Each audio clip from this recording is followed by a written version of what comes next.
Ayatollah Ali Khamenei Iran అధ్యక్షుడు ఫిబ్రవరి 28న America చేసిన bomb దాడుల్లో చనిపోయాడు. అయితే ఇప్పుడు అతని అంత్యక్రియలకు రావాలని భారత ప్రధాని నరేంద్ర మోదీకి వాళ్ళు ఆహ్వానం పంపారు. ఫిబ్రవరి 28న చనిపోతే 4 నెలల తర్వాత అంత్యక్రియలు చేస్తున్నారు. ఎందుకు అంటే ఈ రెండు దేశాల మధ్య యుద్ధం ఈ మధ్యనే ఆగింది. మధ్యలో కొన్ని చర్చలు జరిగాయి కానీ యుద్ధం ఎప్పుడూ ఆపలేదు. ఈ మధ్యకాలంలో యుద్ధం ఆగిపోయింది. ఇప్పుడు అంత్యక్రియలు చేయాలని డిసైడ్ అయ్యారు. ఎంతకాలం డెడ్ బాడీని ఎక్కడ భద్రపరిచారంటే అసలు డెడ్ బాడీ ఏం దొరికింది, మొత్తం పీసులే కదా.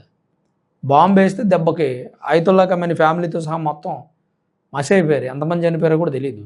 ఆ దొరికినటువంటి ఏమన్నా చిన్న చిన్న పీసులు ఉంటే వాటిని భద్రపరిచినట్టున్నారు.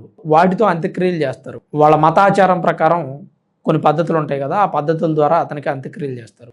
ఆ అంత్యక్రియలకి ప్రధాని నరేంద్ర మోదీ రావాలని వాళ్ళు రిక్వెస్ట్ చేస్తున్నారు. ప్రధాని నరేంద్ర మోదీ కాదులేని ప్రపంచ దేశాల్లో చాలా దేశాలకి కబురు పంపారు. వీళ్ళు వెళ్తారా లేదా అనేది కాస్త ఇబ్బందికరమైనటువంటి అంశమే. మోదీ వెళితే ఒక తంట, వెళ్ళకపోతే ఒక తంట. అంత్యక్రియలకి ఆహ్వానం వచ్చిందని ధృవీకరించారు కానీ వెళుతున్నావా లేదా అనే విషయం ఇంక చెప్పలేదు. ఎందుకు నేను ఈ మాట అంటున్నానంటే, ప్రధాని నరేంద్ర మోదీ ఇజ్రాయెల్కి అమెరికాకి కాస్త స్నేహంగా ఉంటున్నటువంటి వ్యక్తి. భారత్కి ఇజ్రాయెల్కి అమెరికాకి స్నేహం ఉంది. మరి ఇజ్రాయెల్ అమెరికా కలిసి ఇరాన్ మీద దాడి చేసింది. మరి ఇప్పుడు ఇజ్రాయెల్ ప్రధాని కానీ అమెరికా అధ్యక్షుడు కానీ ఈ ఇరాన్ అధ్యక్షుడు అంత్యక్రియలకు వెళ్ళలేరు. ఎందుకంటే పరిస్థితులు అలా ఉన్నాయి. శత్రు దేశం మీదకి వాళ్ళు వెళ్ళరు కదా. అంత దాడి చేసి ఆ నానా రకాలుగా ప్రజలందరిని ఇబ్బంది పెట్టి చంపేసి ఇప్పుడు అతను అంత్యక్రియలకు వెళ్ళలేరు.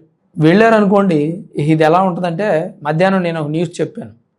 ఛత్తీస్గఢ్లో రామ్ జైస్వాల్ అనేవాడు 8 మందిని ఏమో విషం ఇచ్చి చంపేశాడంట. ఫ్రెండ్లీగానే పిలిచి మందేద్దామని చెప్పి పిలిచి వాళ్ళకి పాయిజన్ ఇచ్చి చంపేసేవాడు.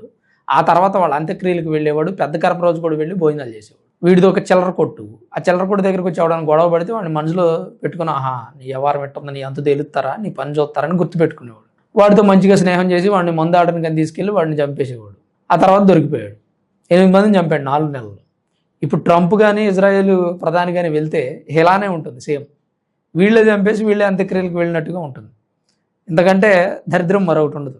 మరి ఇప్పుడు ప్రధాని నరేంద్ర మోదీ వెళ్ళొచ్చా అంటే వెళ్ళొచ్చు. ఎందుకంటే భారత్కి ఇరాన్కి శత్రుత్వం ఏం లేదు, దాడులు చేసుకున్నది కూడా లేదు. ప్రధాని నరేంద్ర మోదీ వెళితే ప్రపంచ దేశాల నుంచి విమర్శలు వస్తాయి.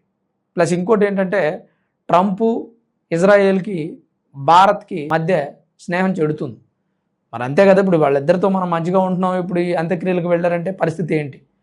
కాకపోతే ఇరాన్ ఇజ్రాయెల్ యుద్ధ నేపథ్యంలో ప్రధాని నరేంద్ర మోదీ ఎందుకు మాట్లాడలేదని చాలామంది విమర్శించారు. మనం యుద్ధం చేయమని చెప్పం, వద్దని చెప్పం. వాళ్ళు చేసుకుంటుంటే మనం ఏం మాట్లాడతాం చెప్పండి? రేపు మన దేశం మీదకి ఎవడన్నా వచ్చాడు అనుకోండి, వేరే దేశాల వాళ్ళని అంతే ఉంటారు తప్ప వచ్చి యుద్ధంలో నేరుగా దిగరు కదా. ఇప్పుడు ఇజ్రాయెల్కి సహాయంగా అమెరికా వెళ్ళిందంటే అమెరికా స్థావరాల మీద ఇరాన్ దాడి చేస్తుంది.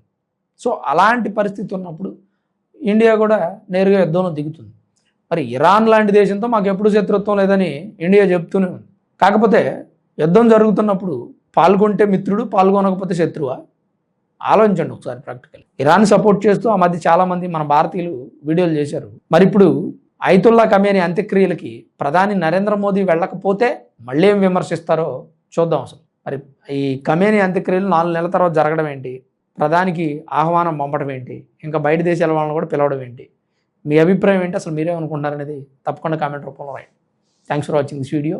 This is Ram signing off sunburn studios.